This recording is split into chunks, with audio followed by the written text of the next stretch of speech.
The Smartest Giant in Town by Julia Donaldson, illustrated by Axel Scheffler.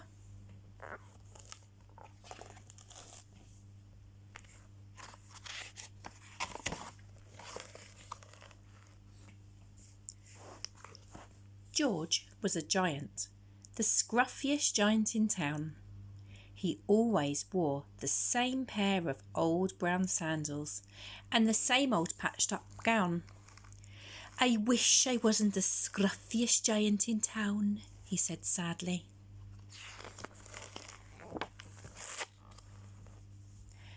But one day, George noticed a new shop. It was full of smart clothes. So he bought a smart shirt, a smart pair of trousers, a smart belt, a smart stripy tie, some smart socks, and a pair of smart, shiny shoes. "Now I'm the smartest giant in town," he said proudly. George left his old clothes behind in the shop. He was about to go home when he heard a sound. On the pavement stood a giraffe who was sniffing sadly. "What's the matter?" asked George. "It's my neck," said the giraffe. "It's so very long and so very cold. I wish I had a long, warm scarf."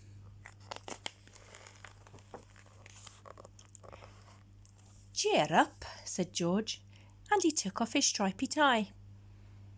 "It didn't match my socks anyway," he said, as he wound it round and round the giraffe's neck. It made a wonderful scarf. "Thank you," said the giraffe. As George strode towards home, he sang to himself, "My tie is a scarf for a cold giraffe, but look me up and down. I'm the smartest giant in town." George came to a river. On a boat stood a goat who was bleating loudly. "What's the matter?" asked George. "It's my sail," said the goat.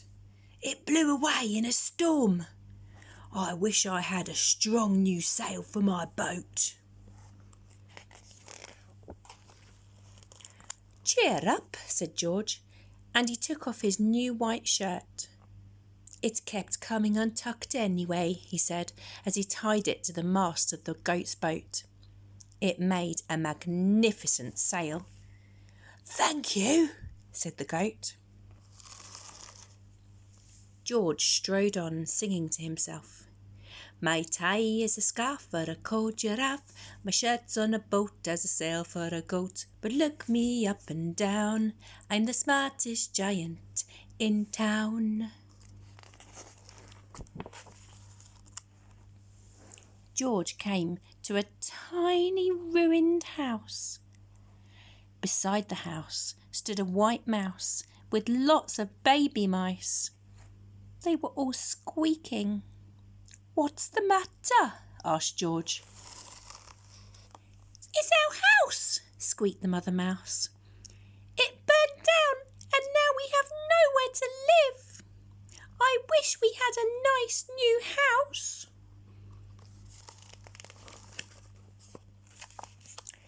"Cheer up," said George, and he took off one of his shiny shoes.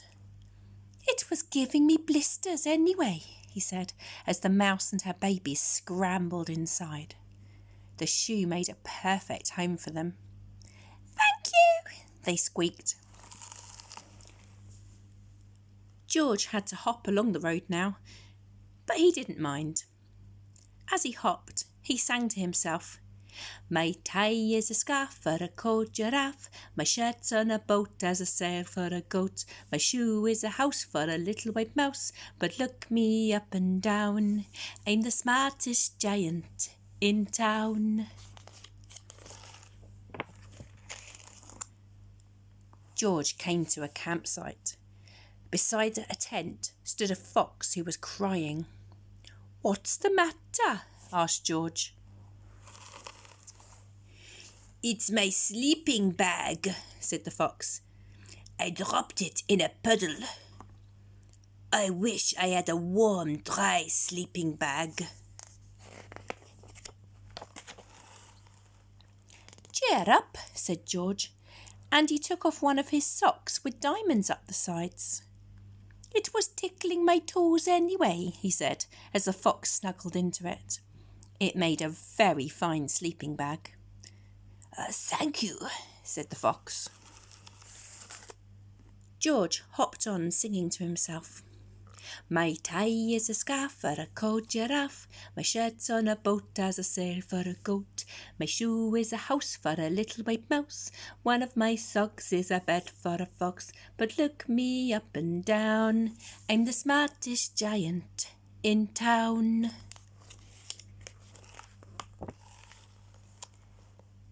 George came to a big squelchy bog.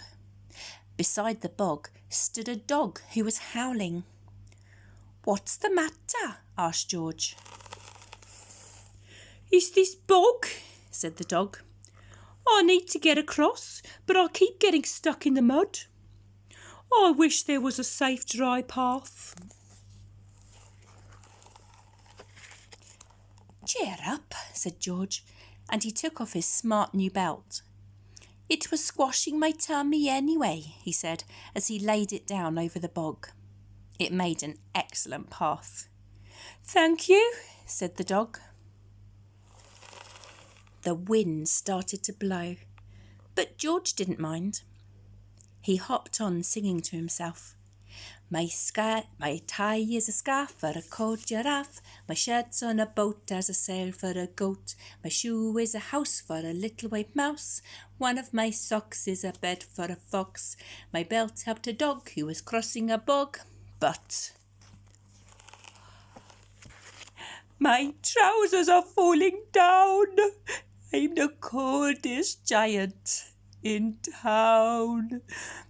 Suddenly, George felt sad and shivery and not at all smart. He stood on one foot and thought, "I'll have to go back to the shop and buy some more clothes," he decided. He turned round and hopped all the way back to the shop.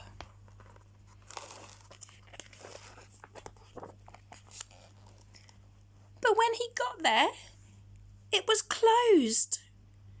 "Oh no!" cried George. He sank down on the doorstep and a tear ran down his nose. He felt as sad as all the animals he had met on his way home. Then, out of the corner of his eye, he saw a bag with something familiar poking out at the top. George took a closer look. "My gown!" he yelled. "My dear old gown and sandals!" George put them on. They felt wonderfully comfortable. "I'm the cosiest giant in town," he cried, and he danced back home along the road.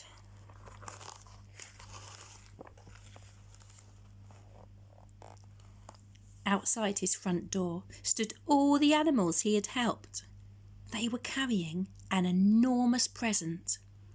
"Come on, George," they said. "Open it." George untied the ribbon. Inside was a beautiful gold paper crown and a card. "Look inside the card, George," said the animals. George put the crown on his head and opened the card. Inside, it said, "Your tie is a scarf for a cold giraffe. Your shirt's on a boat as a sail for a goat. Your shoe is a house for a little white mouse. One of your socks is a bed for a fox. Your belt helped a dog who was crossing a bog. So here is a very fine crown to go with the sandals and gown of the kindest giant in town."